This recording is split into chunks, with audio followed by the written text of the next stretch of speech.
Hi, I'm Caitlyn Scarlett, and these are my thoughts on how to be successful as an independent artist.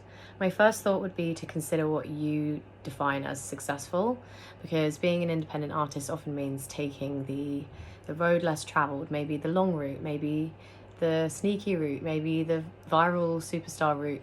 But there are so many ways to be successful within this field, so make sure that your heart's in the right place, because I think success is creating from a genuine and authentic and healthy place, and the accolades and audience that comes are almost a bonus. I would also say that being a good friend and collaborator is a huge important piece of the puzzle. There's so many ways that you can benefit from your relationships, and that means like also paying those things forward. So work with other people, do favors, cash in favors.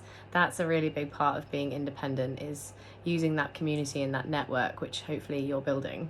Finally, I would say try to be as much of a jack of all trades as possible.